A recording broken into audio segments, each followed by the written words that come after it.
Salam. Əgər yolunuz mənim kanalımdan, yəni Musiqi Nəzər Əsərisi kanalından getirsə, onda kanalıma xoş gəlmisiniz. Əgər siz də mənimlə birlikdə Musiqi Nəzər Əsərindən öyrənmək istəyirsinizsə, onda düzgün ünvandasınız. Elə isə ki, salaq bugünkü dərsimizə. Dərsimiz oktavaların yerləşməsi olacaqdır. Bütün 9 oktava haqqında yeni məlumat əldə edəcəyik. Hamısının notları ilə, notların not dəftərində belə yerləşməsi ilə tanış olacağıq və ümumi bir məlumat vermiş olacağam. Ümumiyyətlə, fortepianoda oktavalar nədir? Oktavaları necə bölürük? Biz bir səs çalmaq istəyirik, tutaq ki, bu qara pillələrin üzərini tuturuq və tutun ekranda qara pillələrin üzərini görəcəksiniz ki, ağ, yəni başa düşmədiyiniz pillələr var. Basırsınız bu ağa bir səs gəlir. Basırsınız digər ağ pillələrə başqa səslər gəlir. Və siz necə ifa etməlisiniz? Fortepianonun altında, yəni ayaq qoyulan hissədə bizi pedallar qarşılayacaq. O pedallar mövzusunu hələ yəni ki, öyrənməyiniz vacib deyil. Əslində, yəni o da önəmli bir şeydir, amma onu gələcək dərslərimizdə öyrənəcəyik. Onlara hələ çox var. Ümumiyyətlə ümumi bir məlumat vermək istəyirəm. Bəs oktavalar necə ayrılır? Bəs buna görə də oktavaları müəyyən etmək üçün, notların yerini tapmaq üçün də qara pillələrdən istifadə olunmuşdur. Do notunu necə tapırdıq? İki qara pillərin soluna baxırdıq. Solu do notu olacaqdır. Sonra do'dan sonra do, re, mi, fa, sol, la, si notlarını görmüş olacağıq. Do'nu biləndən sonra digər notları bilmək asan da olacaqdır. Əsas do notunu öyrənməkdir. Bəli, bunu öyrəndik. Bəs biz oktavalar necə tapacağıq? Oktav ümumiyyətlə fransız söz olmuşdur. Fransız dilində oktava 8'lik deməkdir. Yəni 8'lik. Bəs nə deməkdir oktava? 8'in nə əlaqəsi var fortepianoda oktava ilə? Açırıq istənilən bir yeri, bütün qara və 3 qara pillələrin olduğu yeri, yəni 2 qara, 3 qara pillələrin olduğu yeri. Baxırıq buradan. Do notunu tapırıq. 2 qaranın solunda demişdik. Qara pillə do notu. Burada da bir dəqiqə. Mən bunu elə eləyim ki, yaxşı görə bilərsən. 2 qara burada, solunu do notudur. 2 qaranın solu do notudur. Bu doğular arasında 1, 2, 3, 4, 5, 6, 7, 8 not vardır. 8'lik, yəni oktavanı əmələ gətirir. Bunların arasında 8 not vardır. Özləri daxil olmaqla. Do'dan do'ya, re'dən re'yə, mi'dən mi'yə, fa'dan fa'ya, soldan sonra si'dən də si'yə olan istənilən notlar arasındakı məsafə oktava adlanır. Bəli, düzdür də, yəni sadəcə re'dən re'yə oktava, yəni deyə bilməriz də. Birinci oktavanın notlarına baxırıq. Məsələn, birinci oktavanı açdıq, qoyduq qabağımıza. Do, re, mi, fa, sol, la, si. Do'dan do'ya qədər götürülür. Yəni re'dən re'yə qədər çətinlik yaranacaq və si'dən sonra do gəlməz falan anlamayacaqsınız o işləri. Bəli, yəni oktava budur. Bəs hansı oktavalar vardır və biz oktavaları necə müəyyən edəcəyik?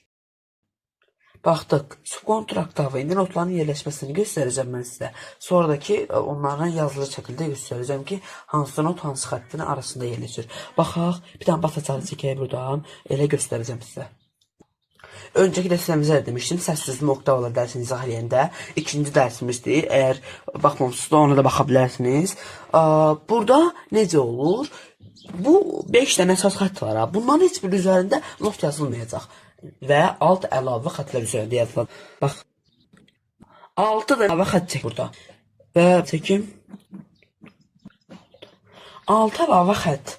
Necə olacaq subkontraktavada? Baxırıq lia notuna. Lia notu 6-cı əlavə xəttin arasında, aşağısında yerləşəcək. Yəni bu 6 dənə xətt çəkdim. 1, 2, 3, 4, 5, 6.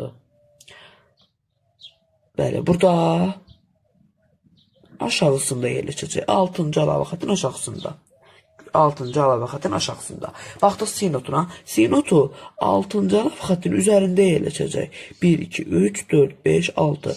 Üzərində yerləşəcək. Yəni birinci başlayır altında. Ta ki bu 6-cı əlavə xətti 6'dır. 6. Sonra gəldi onun üstünə. Sonra bunun arasından yavaş-yavaş yuxarı qalxacaq. 2 dənə notu var. La və si notu. Tamamlanmamış natamam oktava gedir.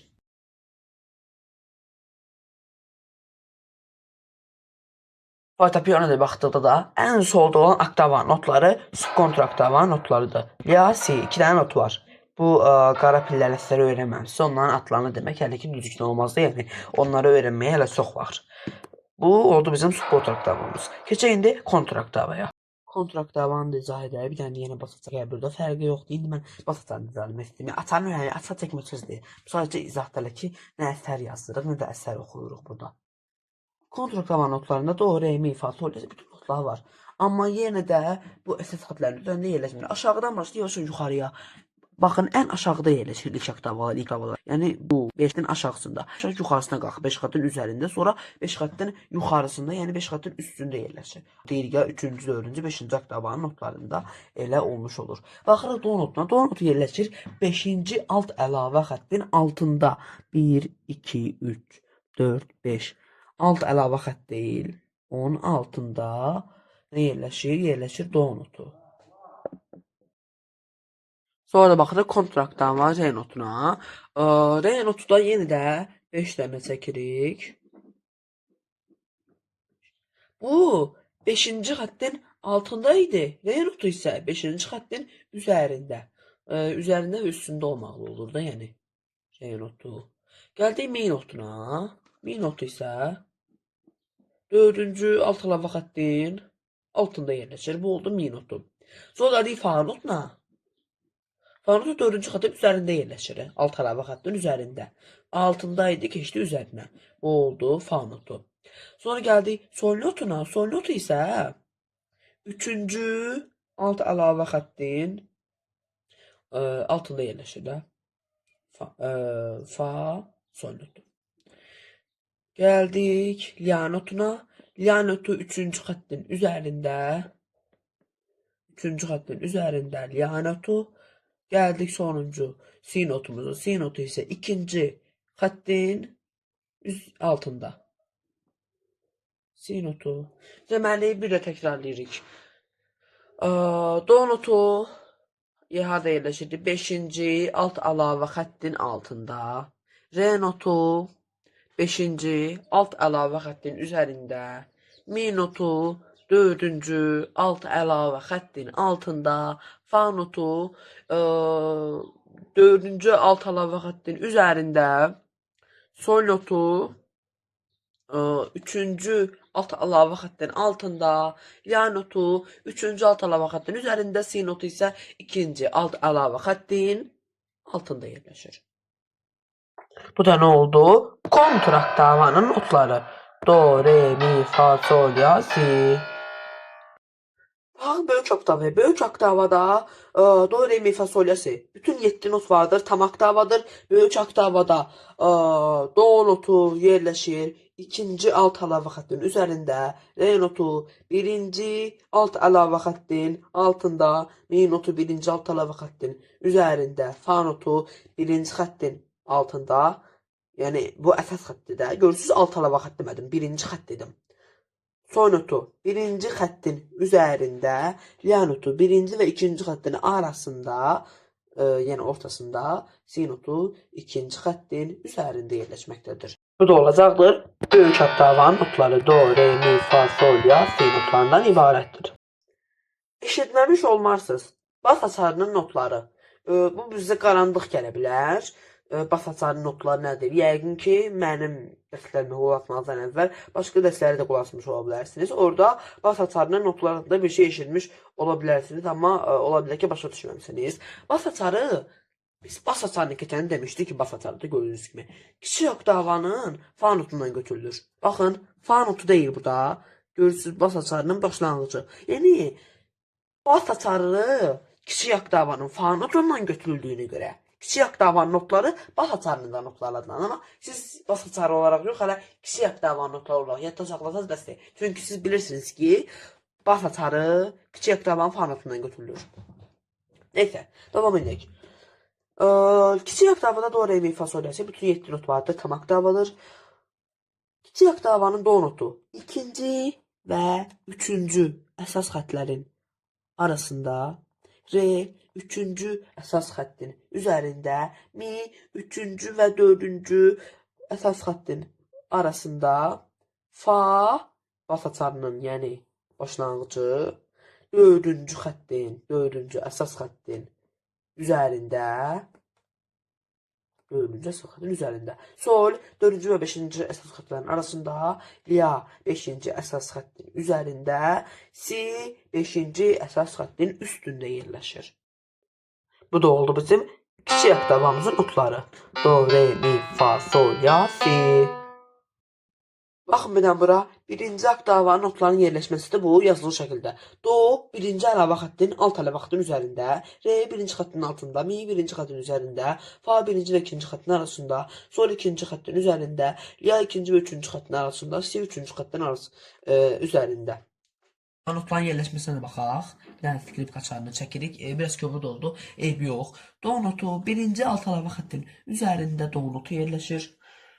Re notu birinci əsas xəttin altında, mi notu birinci əsas xəttin üzərində, fa notu birinci ikinci xətlərin arasında. Gəldik sol notuna, sol notu ikinci xəttin üzərində, sol, la notu 2 və 3-ün arasında, si notu da üçüncü xəttin üzərində si notu yerləşməkdədir. Oturduğumuzda, düzgün qaydada oturduğumuzda bizimlə qarşı-qarşıya olan oktava məhz birinci oktavadır. Do, re, mi, fa, sol, ya, si notundan ibarətdir. Baxaq ikinci oktava notlarının yerləşməsində yazılı şəkildə. Do, üçüncü və dördüncü xəttin arasında, re, dördüncü xəttin üzərində, mi, dörd və beşinci xəttin arasında, fa, beşinci xəttin üzərində, sol, beşinci xəttin üstündə, ya, altıncı əlavə xəttin üzərində, si, altıncı əlavə xəttin üstündə yerləşməkdədir. Baxırıq bura ikinci oktavanın notlarının yerləşməsinə. İkinci oktava do, re, mi, fa, sol, ya, si notundan ibarətdir. Baxırıq notlarının yerləşməsi. Do ikinci yarım xəttin üzərində. Yarım xətt nədir? O əlavə xətlə yarım xətt deyirlər. Re ikinci yarım xəttin üstündə. Mi üçüncü yarım xəttin üzərində. Fa üçüncü yarım xəttin üstündə. Sol dördüncü yarım xəttin üzərində. Ya dördüncü yarım xəttin üstündə. Si beşinci əlavə xəttin üzərində yerləşməkdədir. Artıq dördüncü oktava notlarını yazmayacağım. Elə gedəcəm. Bu da yazılıb. Do notu 5-ci üst əlavə xəttin üstündə. Re notu 6-cı üst əlavə xəttin üzərində. Mi notu 6-cı üst əlavə xəttin üstündə. Fa notu 7-ci üst əlavə xəttin üzərində. Sol notu 7-ci üst əlavə xəttin üstündə. Ya notu 8-ci üst əlavə xəttin üzərində. Si notu 8-ci üst əlavə xəttin üstündə yerləşməkdədir. Keçək 5-ci oktavaya. Amma üzürlü sayı 5-ci oktavaya keçməzdən öncə bir şey göstərmək istəyirəm. 3-cü oktava notlarının yerləşməsi. Bu oldu 3-cü oktavamın səslərinə qulaq asdırmaq istəyirəm. Əsas məqsədim budur. Do, re, mi, fa, sol, ya, si. Bu 3-cü oktavadır. Bu da 4-cü oktava. Do, re, mi, fa, sol, ya, si. Keçdik 5-ci oktavaya. Bu 5-ci oktavanın notudur. 5-ci oktavamız sadəcə bir notu var. Do notu natamam oktavadır. 5-ci oktava. Do notu var sadəcə 9-cu üst əlavə xəttin üzərində.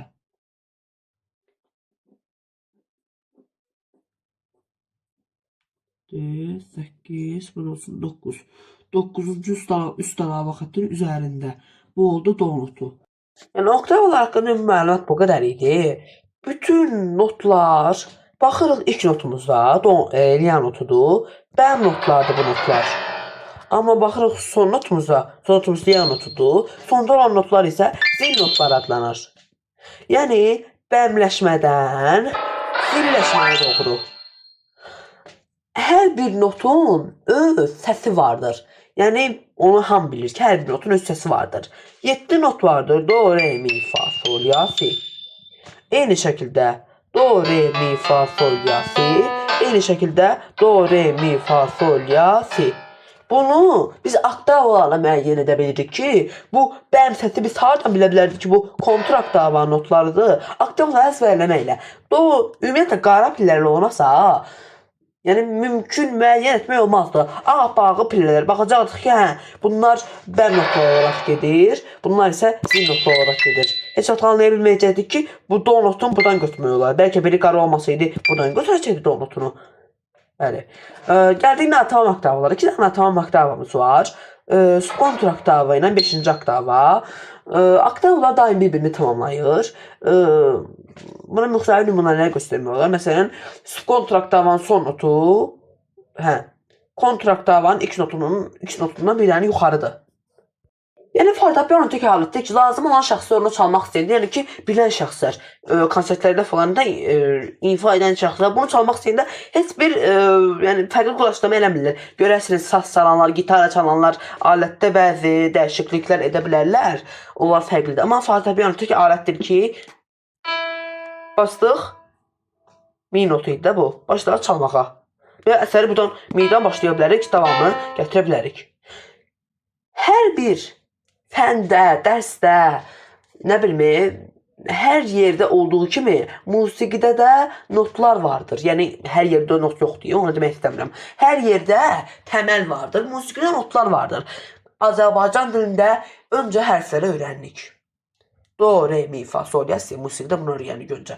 Sonra Azərbaycandan öncə hərfləri öyrəndik. Sonra o hərflərini hecalamağı öyrəndik. Sonra keçirik hərflərdən o hecalardan söz düzəldirik və sonra qəşəng cümlələr deyirik və sonra yekə mətnlər oxumağa başlayırıq. Mətnlər əzbərləyirik, şeirlər əzbərləyirik. Azərbaycan deməlidir. Riyaziyyatda da həmçinin rəqəmləri toplayırıq, çıxırıq. Sonra çox böyük şeylər əmələ gəlmiş olur. Riyaziyyatda olan çətinlik musiqidə də var. Nətər ki, kök dərsi var riyaziyyatda, onlar yoxdur. Musiqidə də dominant step akkordu elə mövzu olacaq. Adını belə demək çətin olacaq sizin üçün. Çox maraqlı mövzulardır, heç bir şey çətin deyil, öyrənsəz asan olacaq. Musiqidə də həmçinin təməl notlardır.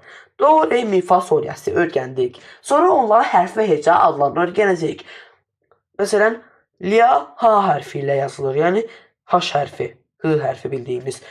Yəni nətər oxunur, nətər əmələ gəlib bu notları əmələ gəldikdə deməli do, re, mi, fa, sol, la, si idi. Əmələ gəlməsini öyrənəcəyik. Biz notları öyrəndik. Əsas oktavlar idi. Oktavları keçdik. Bundan sonra yəqin ki, həftədə bir dəfə dərs gələcək. Artıq çoxdan bağlı mövzulara gəlirik. Biz çox əsas mövzulara gəlirik. Siz bunu öyrənməsin. Bəlkə həftədə bir dəfə video atacağım dedim axı. O videonu gərək siz hər gün qulaq asasınız və məcburiyyətdə qalacaqsınız şeydən öyrənmək istəyənlər ki, hər gün qulaq asacaqsınız o videoya, mahiyyətini anlaya bilmək üçün dərs. Yəni dərslər o dərəcədə yəni önəmli mövzular. Hətta bu bilirəm, indi video çox uzun oldu. Videonu mənim üçün də çəkməyə çətindir də. Yəni dayandırıram, tapıram o səhifələri, sizin üçün göstərirəm. Mən bunları çoxdan öyrənmişəm. Yəni onları tapmaq bir problem, izah eləmək bir problem, yazmaq video uzanır. Mən çalışıram, xəttim də bəli səhv düşə bilər. Ona görə onu səsləndirməliyəm də. Yəni belə də musiqi öyrənmək yaxşıdır. Bugünlük dərs bu qədər. Əgər dərsi, videonu bəyəndinizsə, kanala abunə olmaq, videonu bəyənməyi unutmayın. Sağ olun, gələn dərsə qədər.